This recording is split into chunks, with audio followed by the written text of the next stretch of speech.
What is going on, guys? BriarRabbit here, and as you can see, we've got an Afterglow KRAL headset for the PlayStation 4. Now, I'll be honest with you guys, I have seen these Afterglow headsets in like GameStop and Best Buy for a very long time, and I've never really gone with them because it always seemed like kind of a gimmicky thing, just the lights on the side and the circuit board exposed.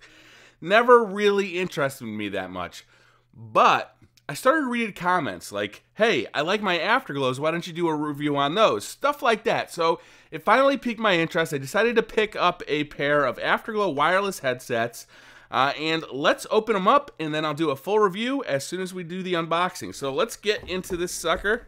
I can see a little bit of tape here, and on this side, and on this side. Let's see what we got in here. I do like wireless headsets. I can see that these come with a USB dongle right there. So that's probably how they connect to the PlayStation 4. Packaged in cardboard inside of here. Alright, that's everything in the box. Alright, what do we got for documentation here?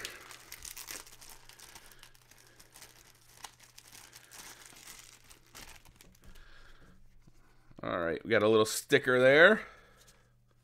$10 reward card. Instructions.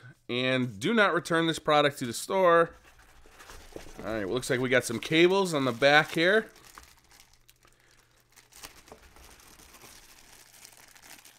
As well as the USB dongle.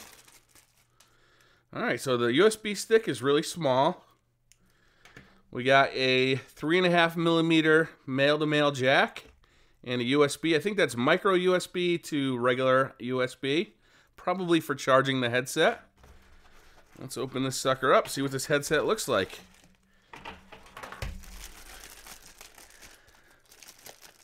The cardboard packaging isn't the softest packaging in the world, but it's probably the most eco-friendly.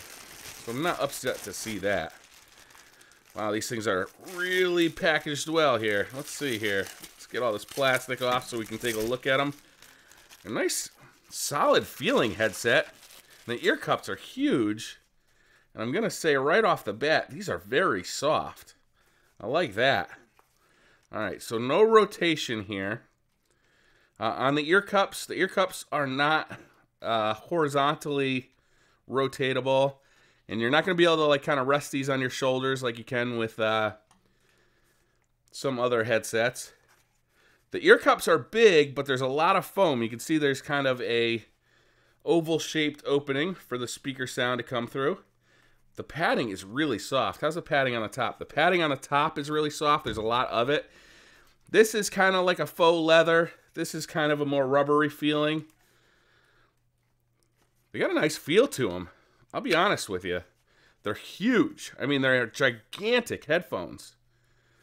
And we got the microphone that kind of comes out like that. I like that retractable style of microphone. Got a mode button here. I'm not sure what that does yet. I'll have to read the directions.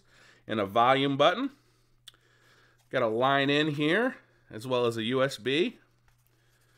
All right. I gotta say, I kind of like the way these look. I kind of like the way they feel.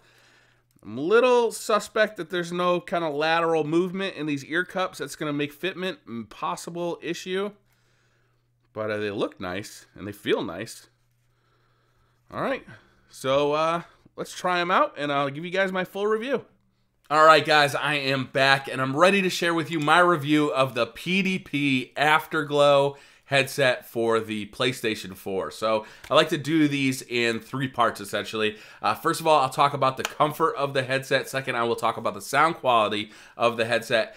Lastly, I'll talk about the connectivity and the overall build quality. At the very end of the review, I'll also share with you guys a microphone test coming from the built-in microphone. All right, so let's talk about comfort. This was by far my biggest issue with this headset. This headset is just not comfortable. This is caused by a bunch of different reasons. First of all, it's a very, very heavy headset. As far as wireless headsets go, this must be the heaviest one I've ever used. And you can really feel that weight. It really weighs down on your head. That's the problem here, too, is that there's just not enough padding up on the top of this headset. It's too soft. It's not wide enough. The whole time I'm wearing it, I could just feel it kind of weighing down on the top of my head. And after about a half hour, I felt a little bit of pain there. And that's really unfortunate. That is not enough time before I'm ready to take this headset off. The ear cups also not comfortable. One of the problems is that there's no lateral movement to these headsets or to these ear cups. So that, you know, basically when you put these on, if they don't sit flush, they're never going to sit flush. And for me, they didn't. There was more contact on the back of my ear than on the front of my ear, and actually there was a small gap kind of near my glasses, which let a little bit of the sound leak out.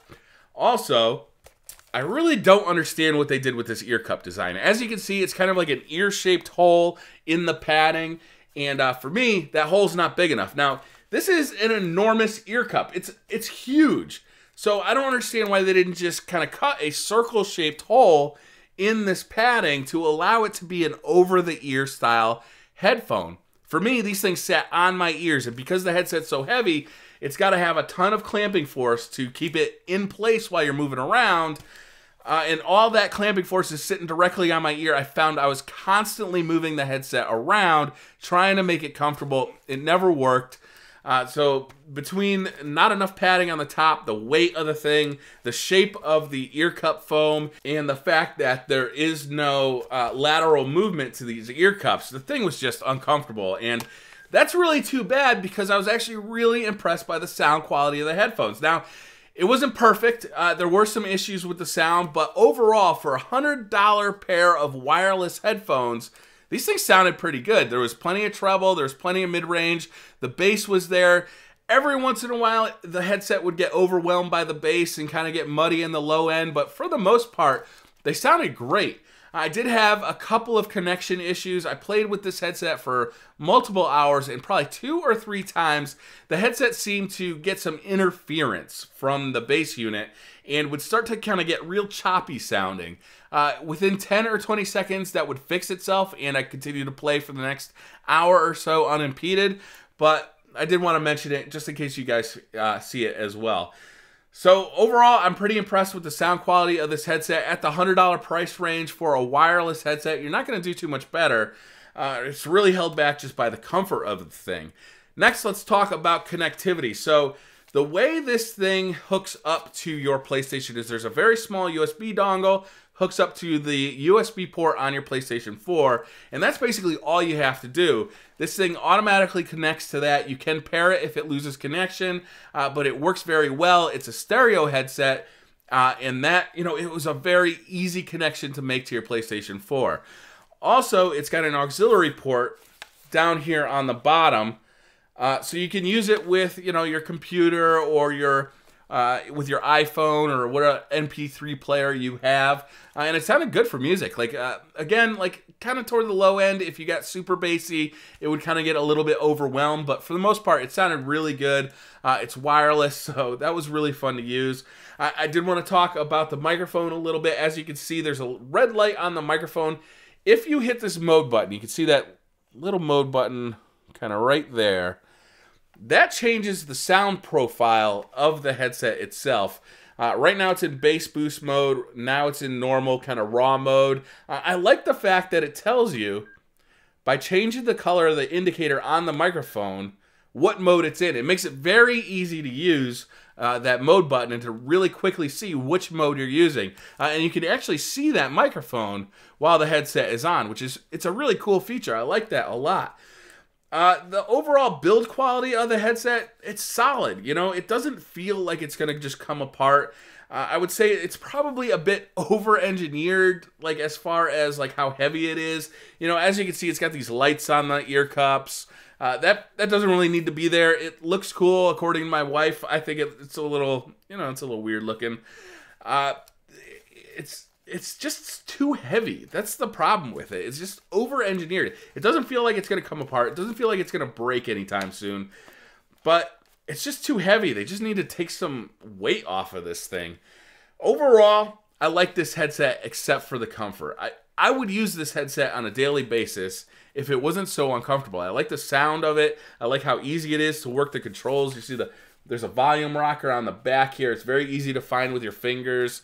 It's easy to charge. They give you a nice long charging cable. I'm really happy about this. In fact, if you sit close enough to your PlayStation 4, you can charge this thing while you're using it, which is nice. They give you a fairly decent length regular auxiliary cable, which is also nice. It's about the right length that if you want to have your MP3 player or your iPhone in your pocket, it's just about the right length for that, which is nice. It does cut out the game sounds if you plug anything into that auxiliary port on the bottom, which is too bad. It'd be nice if they kind of just would automatically mix in your music and your game sounds so that you could listen to music while you game. It doesn't do that. It just cuts out the game sound, so you are only listening to whatever's plugged into here. So overall, again, it's the comfort. That is the biggest thing with this headset. It's just not comfortable. The sound quality is fine. The connectivity is fine. Everything else about the headset is great. I would recommend this if it was comfortable, but it's not. So PDP, it's a great effort. You just need to work on these ear cups. They need to have lateral movement. You need more padding up on the top of the headband. Other than that, you nailed it. Just get the padding right, and you're good to go. Maybe shave some weight off of this thing so there's a little less weight on the top of your head, and you're good to go. So that's going to do it for this review, guys. I hope you guys found it useful. Hit that like button if you liked the video. Hit subscribe if you're new to the channel, and I'll see you guys next time. Bye. This is a sound check of the PDP Afterglow KRAL microphone. This is a sound check of the PDP Afterglow KRAL microphone.